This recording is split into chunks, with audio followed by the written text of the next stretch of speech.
ጤና ይስጥልኝ። ሰኔ 2 2018 ዓ.ም አርዕስተ ዜናውን በማስቀደም ዕለታዊ መረጃዎችን የምናሰማችሁ ይሆናል። በመካነ ሰላም ግንባር ከፋኖ ደፈጣ ጥቃት ለማምለጥ ሲሸሹ በነበሩ የአገዛዙ ወታደሮች ላይ ከባድ የሆነም የተሽከርካሪ አደጋ መድረሱ ተሰምተዋል። በአደጋው በርካታ ወታደሮች ሙትና ቁስለኛ መሆናቸው ሲነገር ሕይወታቸው ካለፉት መካከል አገዛዙ የተማመነባቸው የነበሩ መስመራዊ አዋጊዎችና የቡድን መሳሪያ ተኳሾች እንደሚገኙበትም ታውቋል። ለዚህ ጸረ አማራ አገዛዝ ስርዓት ተላላኪ የሆኑ ባንዳዎችና ዙፋን ጠባቂ ወታደሮች በየዕለቱ ከሚፈጃቸው የፋኖ አፈሙዝ በተጨማሪ የበደሉት ሕዝብ እንባ ጎርፍ ሆኖ ጠራርጎ እያጠፋቸው ነው። መረጃውን በዝርዝር ታደምጡታላችሁ። በተያያዘ በዚያው በወሎ ቤት አማራ በጥላት 11ኛ እዝ 9ኛ ክፍለ ጦር የተማመንበት የነበረው የድሽቃ ተኳሽን ጨምሮ በርካታ ወታደሮች ከነሙሉ ትጥቃቸው ፋኖን ተቀላቀሉ። በወሎ ቤት አማራ ቀጠና ምዕራባማው ግንባር ከባድ ኪሳራ የገጠመው አገዛዙ የተረፈው ሰራዊቱም ልክ እንደ እምቧይ ካብ እየተናደ ያለቀበት መሆኑ ታውቋል። ፋኖ በአገዛዙ ሰራዊት ላይ መብረቃዊ ጥቃት ከመፈጸም ባለፈም የሰራዊቱን ስነ ልቦና በመስበር በማስከዳት በኩል ደማቅ ድል እያስመዘገበ እንደሚገኝም ታውቋል። ታደምጡታላችሁ። በሌላኛው መረጃችን በአማራ ፋኖ ብሔራዊ ንቅናቄ ሸዋ ጠቅላይ ግዛት አሳምነው እዝ በአጼ ዘርዓ ያዕቆብ ኮር ስር አንጋፋው አጼ ይኩኖ አምላክ ክፍለ ጦርና በአጼ አምደ ጽዮን ኮር ምኒልክ ክፍለ ጦር ቀጣይ የትግል አቅጣጫዎቻቸውንና የተዋጊነት ዝግጁነታቸውን ይበልጥ ለማጠናከር የሚያስችላቸውን ሰፊ የታድሶ መርሃ ግብርና ጥልቅ የአመራር ሪፎርም በስኬት ማጠናቀቃቸው ተገልጿል። ይህ የታድሶና የሪፎርም መርሃ ግብር የአማራን ሕዝብ የህልውና ትግል ወደማይቀለበስ የድል ማማ ለማሸጋገር የተወሰደ ቁልፍ እርምጃ ነው ተብሏል። የፋኖ ትግል ከማንኛውም ጊዜ በበለጠ ተቋማዊ መልክናም ጥንካሬ ይዞ መውጣቱን የሚያሳየው ይህ የሁለቱ ኮሮች የታድሶ ዝግጅት ለአገዛዙ የከፋ ድንጋጤና የራስ ምታትን እንዲሁም በአንጻሩ ደግሞ ለነጻነት ናፋቂው ሕዝብ ደግሞ ታላቅ የድል ተስፋን የፈነጠቀ ነው። ታደምጡታላችሁ። የተከበራችሁ አድማጭ ተመልካቾቻችን እንደምን ዋላችሁ፣ እንደምን አመሻችሁ። ከጣቢያችን መረብ ሚዲያም እነዚህንና ሌሎች የዛሬ ሰኔ 2 2018 ዓ.ም የግንባር መረጃዎችን እንዲሁም ሌሎች የሀገር ውስጥና የውጭ መረጃዎችን አጠናቅረን ይዘን ቀርበናል። አብራችሁን ቆዩ።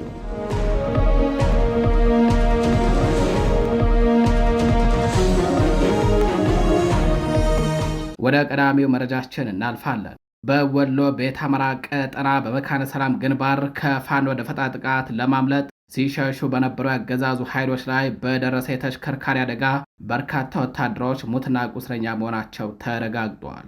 ለዚህ ጸረ አማራ አገዛዝ ስርዓት ተላላኪ የሆኑ ባንዳዎችና ዙፋን ጠባቂ ወታደሮች በየዕለቱ ከሚፈጃቸው የፋኖ አፈሙዝ በተጨማሪ የበደሉት ሕዝብ እንባ ጎርፍ ሆኖ ጠራርጎ እያጠፋቸው ስለመሆኑም እየታየ ነው። አደጋው የደረሰው ትናንት ሰኔ 1 2018 ዓ.ም ምሽት በመካነ ሰላም ግንባር ከመካነ ሰላም ከተማ በቅርብ ርቀት ልዩ ስሙ ቦረዳ ወንዝ ላይ ነው። የአገዛዙ ጥምር ጦር ማለትም የመከላከያም የአድማ ብተናና የሚሊሻ ስብስብ ኃይል በተሽከርካሪ ተጭነው ከፋኖ የደፈጣ እርምጃ ለማምለጥ በፍጥነት እየተጓዙ እንዳደኑ አደጋው የደረሰባቸው። በዚህም በርካታ ወታደሮች ሕይወታቸው ሲያልፍ፣ ቀሪዎቹ በጽኑ ቆስለው ለሕክምና ወደ መካነ ሰላም ሆስፒታል መወሰዳቸው ታውቋል። በአደጋው ሕይወታቸው ካለፈ ወታደሮች መካከል አገዛዙ የተማመንባቸው የነበሩ መስመራዊ አዋጊዎችና የቡድን መሳሪያ ተኳሾች እንደሚገኙበት ተረጋግጧል። የአደጋው መንስኤ በቀጠናው የሚገኙት በምኒልክ ዕዝ 105ኛ ኮር አሃዶች ጥቃት ይፈጽሙብናል በሚል ፍራቻ በፍጥነት ሲያሽከረክሩ መሆኑን የጠቀሱት ጣቢያችን መረብ ሚዲያ ያነጋግራቸው የዓይን እማኞች የአገዛዙ ኃይሎች በየዕለቱ ከሚፈጃቸው የፋኖ አፈሙዝ በተጨማሪ የበደሉት ሕዝብ እንባ ጎርፍ ሆኖ ጠራርጎ እያጠፋቸው ነው ሲሉም አስተያየታቸውን ሰጥተዋል። የተከበራችሁ አድማጭ ተመልካቾቻችን ወደ ሌላኛው መረጃችን እናልፋለን። በወሎ ቤት አማራ ቀጠና በጥላት 11ኛ እዝ 9ኛ ክፍለ ጦር ይተማመንበት የነበረው የድሽቃ ተኳሽን ጨምሮ 5 ወታደሮች ከነሙሉ ትጥቃቸው ፋኖን ተቀላቅለዋል። ሰሞኑን በማደናገሪያ ምርጫ ሰበብ በወሎ ቤት አማራ ምዕራብ ወሎ ግንባር ከባድ የሆነ የሰብአዊና ቁሳዊ ኪሳራ የደረሰበት 11ኛ እዝ 104ኛ ኮር 9ኛ ክፍለ ጦር ሲሆን በዚህ ክፍለ ጦር ውስጥ ድሽቃ ተኳሹን ጨምሮ 5 አባሎች ከነሙሉ ትጥቃቸው በምዕራብ ፋኖ ብሔራዊ ንቅናቄ ወሎ ቤት አማራ ምኒልክ ዕዝ 105ኛ ኮር 47ኛ ክፍለ ጦር አትሮንስ ሻለቃን ተቀላቅለዋል። እነዚህ የሰራዊት አባላት የብልጽግናው ስርዓትን በመጸየፍ ከነሙሉ ትጥቃቸው ትላንት ማለትም ሰኔ 1 2018 ዓ.ም ምሽቱን አትራውንስ ሻለቃን የተቀላቀሉ ሲሆን አባሎቹ ሲመጡ የምኒልክ ዕዝ 105ኛ ኮርና የክፍለ ጦር አመራሮች ደማቅ አቀባበል አድርገውላቸዋል።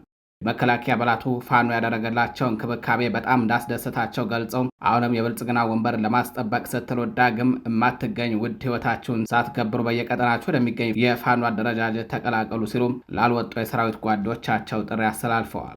ፋኖ በአገዛዙ ሰራዊት ላይ መብረቃዊ ጥቃት ከመፈጸም ባለፈ በስቦ ማስከዳትም ደማቅ ድል እየተቀዳጀ ይገኛል። በሌላኛው መረጃችን በአማራ ፋኖ ብሔራዊ ንቅናቄ ሸዋ ጠቅላይ ግዛት አሳምነው ዕዝ በአጼ ዘርዓ ያዕቆብ ኮር ስር አንጋፋ አጼ ይኩኖ አምላክ ክፍለ ጦርና በአጼ አምደ ጽዮን ኮር ስር ምኒልክ ክፍለ ጦር ቀጣይ የትግል አቅጣጫዎቻቸውንና የተዋጊነት ዝግጁነታቸውን ይበልጥ ለማጠናከር የሚያስችላቸውን ሰፊ የተሃድሶ መርሃ ግብርንና ጥልቅ የአመራር ሪፎርም በስኬት ማጠናቀቃቸው ተገልጿል። የአማራ ፋኖ ብሔራዊ ንቅናቄ ሸዋ ጠቅላይ ግዛት አሳምነው ዕዝ አጼ ዘርዓ ያዕቆብ ኮር አጼ ይኩኖ አምላክ ክፍለ ጦር የተሃድሶ ፕሮግራም አካሂዷል። በዚህ ተሃድሶ መርሃ ግብር ላይ የአማራ ፋኖ ብሔራዊ ንቅናቄ አመራር፣ የሸዋ ጠቅላይ ግዛት አሳምነው ዕዝ አመራሮች፣ የአጼ ዘርዓ ያዕቆብ ኮር አመራሮችና የአጼ ይኩኖ አምላክ ክፍለ ጦር አመራሮች በተገኙበት ወቅታዊ ዝግጁነትና ቀጣይ የትግል አቅጣጫዎችን በተመለከተ ጥልቅ ግምገማና ውይይት ተደርጓል። ክፍለ ጦሩ በቅርቡ አገዛዙ ያካሄደውን የጭርባ ምርጫ ለማስፈጸም የተሸረቡ ሴራዎችን ለማክሸፍ በተለያዩ ግንባሮች በቆራጥነት በመሰማራት ህዝባዊና ድርጅታዊ ግዴታውን በላቀ ድል መወጣቱን በውይይቱ የተነሳ ሲሆን ክፍለ ጦሩ ከመቼውም ጊዜ በላይ ራሱን በማሻሻል ድርጅታዊ ተልዕኮዎችን በመቀበልና ግዳጅን በመወጣት ለአማራ ህዝብ በቁርጠኝነት የቆመና አርአያ መሆን የሚችል ግዙፍና ጠንካራ እንዲሁም ልበ ሙሉ ጦር ነው ሲል የክፍለ ጦሩ ዋና መሪ አርበኛ ቡሽ ገልጿል። በአማራ ፋኖ ብሔራዊ ንቅናቄ ሸዋ ጠቅላይ ግዛት አሳምነው ዕዝ ዋና ዘመቻ መምሪያ ኃላፊ አርበኛ አሳልፍ ደስታም በበኩላቸው ክፍለ ጦሩ ልክ እንዳመራ የጽናት ምልክት ነው ሲል ገልጸውታል። በሌላ በኩል የአማራ ፋኖ ብሔራዊ ንቅናቄ ሸዋ ጠቅላይ ግዛት አሳምነው ዕዝ የሀብት አሰባሰብ መምሪያ ኃላፊ አርበኛ አበበ ጸጋዬ ክፍለ ጦሩ ልክ እንደ አጼ ይኩኖ አምላክ ታማኝ ነው ሲሉ ገልጸውታል። ክፍለ ጦሩ ባደረገው በዚህ የተሃድሶ መድረክ ይበልጥ ተጠናክሮ ተደራጅቶ በመምጣት የአማራ ህዝብ የጣለበትን አደራ ለመወጣትና የትግሉን ሰማዕታት የሰጡት አደራን ለመወጣት በቀጣዩ ማንኛውንም አይነት የድርጅት ግዳጆችን ለመወጣት በሙሉ ዝግጁነቱም ተረጋግጧል። በተያያዘ ዜና በዚያው በሸዋ ጠቅላይ ግዛት አሳምነው ዕዝ ስር የሚገኘው አጼ አምደ ጽዮን ኮር ምኒልክ ክፍለ ጦር ባካሄደው ልዩ መርሃ ግብር አዲስ ጥልቅ ግምገማ አካሂዶ የአመራር ሪፎርም ማጠናቀቁን ገልጿል። ይህ ማሻሻያ ክፍለ ጦሩ ለሚቀጥሉ ድርጅታዊ ግዳጆች ይበልጥ ዝግጁ እንዲሆን ለማድረግ ያለመ ስለመሆኑም ተገልጿል። በርካታ ግዙፍ ክፍለ ጦሮችን በውስጡ አቅፎ የያዘው አጼ አምደ ጽዮን ኮር ከዚህ ቀደም የነበሩትን ጠንካራና ውጤታማ የአሰራር ልምዶችን ይበልጥ በማጠናከር ክፍተቶችን ማረም ላይ ይገኛል። አሁን የተደረገው ሪፎርምም ክፍለ ጦሩን በተደራጀ በተቀናጀና ዘመናዊ በሆነ መልኩም ለማጠናከር እየተከናወነ ያለ ሰፊ የስራ አካል እንደሆነም ተብራርተዋል። በዚህ ሪፎርም መርሃ ግብር ላይ የአመራሮች ቃል ኪዳን በአዲሱ መዋቅር መሰረት የተመደቡት የክፍለ ጦር አመራሮች የተጣለባቸውን ከፍተኛ ኃላፊነት በብቃት በታማኝነት በኃላፊነት ስሜት ለመወጣት በሰራዊቱ ፊት ቃል ገብተዋል። የአመራር አባላቱ የድርጅቱን ሕግ በጥብቅ በመከተል እንደሚሰሩም አረጋግጠዋል። የክፍለ ጦሩ አባላትም በበኩላቸው ለአዳዲሶቹ መሪዎቻቸው አስፈላጊውን ሕጋዊና ወታደራዊ ታዛዥነትን እንደሚተገብሩ ቃል ገብተዋል። ከተቋሙ ሕግጋትና ደንቦች ባሻገር ለሕዝባቸው ደህንነትና ሕልውና በቁርጠኝነት እንደሚታገሉም በድጋሚ አረጋግጠዋል። ይህ የተከናወነው የአመራር ሪፎርም የክፍለ ጦሩን የውስጥ አሰራር ብቃት፣ የክፍሎችን ቅንጅትና የተዋጊነት ዝግጁነትን ወደ ላቀ ደረጃ እንደሚያሸጋግረውም ታምኖበታል። በአሳምነው ዕዝ አጼ ዘርዓ ያዕቆብ ኮር ስር አንጋፋው አጼ ይኩኖ አምላክ ክፍለ ጦርና በአጼ አምደ ጽዮን ኮር ምኒልክ ክፍለ ጦር ያደረጉት የተሃድሶና የሪፎርም መርሃ ግብር የአማራን ሕዝብ የህልውና ትግል ወደማይቀለበስበት የድል ማማ ለማሸጋገር የተወሰደ ቁልፍ እርምጃ ነው ተብሏል። የፋኖ ትግል ከማንኛውም ጊዜ በበለጠ ተቋማዊ መልክና ጥንካሬ ይዞ መውጣቱን የሚያሳየው ይህ የሁለቱ ኮሮች ተሃድሶ ዝግጅት ለአገዛዙ የከፋ ድንጋጤንና የራስ ምታትን፣ ለነጻነት ናፋቂው ህዝብ ደግሞ ታላቅ የድል ተስፋን እየፈነጠቀ ነው። አድማጭ ተመልካቾቻችን ወደ ሌላኛው መረጃችን እናልፋለን። የትግራይ ብሔራዊ ክልላዊ መንግስት ምክር ቤት ከጦርነቱ መጀመሪያ አንስቶ የሚተገበርና ተቃውሞን በወንጀል የሚያስጠይቅ ረቂቅ አዋጅ ማዘጋጀቱ እየተነገረ ነው። ረቂቅ አዋጁ የትግራይን የመከላከል አቅም ያዳክማል ተብሎ የሚታመን ማንኛውንም ድርጊት፣ የሚዲያ እንቅስቃሴና የፖለቲካ ተቃውሞን ከባድ ቅጣት የሚያስጠይቅ ነው። ረቂቅ አዋጁ እጅግ አወዛጋቢ ከሚያደርጉት ነጥቦች መካከል አንዱ እንደ አውሮፓውያን አቆጣጠር ከህዳር 3 2020 ማለትም ጦርነቱ ከተጀመረበት ቀን ጀምሮ የተፈጸሙ ድርጊቶችን በወንጀል የሚያስጠይቅ መሆኑ ነው። በተጨማሪም አዋጁ በክልል ውስጥ ባሉ ሰዎች ላይ ብቻ ሳይሆን ከትግራይ ክልል ውጭ ባሉ የትግራይ ተወላጆች፣ በዲያስፖራ፣ በውጭ ሀገር በሚንቀሳቀሱ አክቲቪስቶችና የሚዲያ ተቋማት ላይ ተፈጻሚ እንደሚሆን ረቂቁ ይደነግጋል። በአዋጁ አንቀጽ 17 መሰረት በማንኛውም ሚዲያ ወይም መንገድ ለወታደራዊ ቅስቀሳ የሚደረግን ጥረት የሚቃወም፣ ለጦርነት መሳተፍን የማያበረታታ ወይም ወታደሮች ከጦርነት እንዲሸሹ የሚያደርግ ሰው ከ5 ዓመት እስከ 15 ዓመት የሚደርስ ጽኑ እስራት ይጠብቀዋል ተብሏል። እንደ ጥፋቱ ክብደት ቅጣቱ እስከ 25 ዓመት ሊደርስ ይችላል ተብሏል። ይህ ደንብ የገንዘብ ድጋፍ የሚያደርጉትንም ወይም ለተቃውሞ ድጋፍ የሚሰጡ ቡድኖችንም ያካትታል ነው የተባለው። አንድ የሚዲያ ተቋም በአዋጁ ከተከለከሉ ድርጊቶች ውስጥ በአንዱ ከተሳተፈ ከፍተኛ የገንዘብ ቅጣት፣ የስራ እገዳም፣ የፍቃድ ስረዛና የንብረት ወረሳ እንደ ቅጣት ተጠቅሰዋል። ይህ አንቀጽ የዜና አውታሮችን፣ ጋዜጠኞችንና የማህበራዊ ሚዲያ ገጾችን ለከፍተኛ ስጋት ይዳርጋል። ረቂቅ አዋጁ የትግራይ ተዋጊዎችን የጦርነት መስዋዕትነትን፣ የክልሉን ባንዲራ ወይም ብሔራዊ መዝሙርን የሚነቅፍ ወይም የሚዳፈርን አካል ከ5 ዓመት እስከ 15 ዓመት በሚደርስ እስራትና የገንዘብ ቅጣት ያስጠይቃል። የአዋጁ ደጋፊዎች እነዚህ ድንጋጌዎች የክልሉን ደህንነት ለማስጠበቅ፣ ወታደራዊ ዝግጁነትን ለማረጋገጥና የሟቾችን መስዋዕትነት ለማክበር አስፈላጊ ናቸው በሚል ክርክር አንስተዋል። ተቺዎች ግን አዋጁ የሐሳብን የመግለጽ ነጻነትን፣ የፕሬስ ነጻነትንና የፖለቲካ ተቃውሞን ለማፈን የሚፈልግ ነው ሲሉ ይከራከራሉ። በተለይ ወንጀል ህጎችን ወደኋላ ተመልሰው መተግበርና ከክልል ውጭ ስልጣንን ማስፋት በህግ ባለሙያዎች ዘንድ ከፍተኛ ትችት እያስተናገደ ነው። ይህ ረቂቅ አዋጅ በወቅቱ በትግራይ የፖለቲካ መሪዎችና በክልሉ አስተዳደር መካከል በተፈጠረ አለመግባባት በርካታ የሚዲያ ተቋማት ወደ አዲስ አበባ መቀየራቸውን ተከትሎ የመጣ በመሆኑ በክልሉ ውስጥ ያለውን የፖለቲካ ምህዳር ይበልጥ እንደሚያጠባውም ተሰግቷል። የተከበራችሁ አድማጭ ተመልካቾቻችን ወደ ውጭ መረጃዎቻችን እናልፋለን። የደቡብ አፍሪካ ፕሬዝዳንት ሲሪል ራማፎዛ በአገሪቱ ጸረ ስደተኛ ተቃውሞና ውጥረት ከተቀሰቀሰ በኋላ ህገወጥ ስደተኞች ላይ አዳዲስ እርምጃዎችን ለመውሰድ ይፋ አደረጉ። ከእርምጃዎቹ መካከል ቀጣሪዎች ሰነድ የሌላቸውን ሰራተኞች ከቀጠሩ እስር፣ ህጋዊ ሰነድ የሌላቸው ስደተኞችን ከሀገር የሚያባረር ስራን ለማፋጠን ራሱን የቻለም ፍርድ ቤት ማቋቋም እንዲሁም የማንነት መለያ ስርቆትን ለመቆጣጠር በአገሪቱ ያለ እያንዳንዱ ሰው የባዮሜትሪክ መረጃዎች እንዲመዘገብ የሚሉ ይገኙባቸዋል። ነገር ግን ፕሬዝዳንቱ ደቡብ አፍሪካውያኑ ህግን በራሳቸው እጅ እንዳያስፈጽሙ አስጠንቅቀዋል። ባለፉት ሳምንታት የአመፅ ስጋቱ በመጨመሩ በርካታ የአፍሪካ ሀገራት ዜጎቻቸውን ከደቡብ አፍሪካ እያስወጡ ነው። የጸረ ስደተኛ ተቃዋሚዎች ሰነድ አልባ የሆኑ ስደተኞች እስከ ሰኔ 23 2018 ዓ.ም ድረስ ሀገሪቱን ለቀው እንዲወጡ ቀን ቆርጠዋል።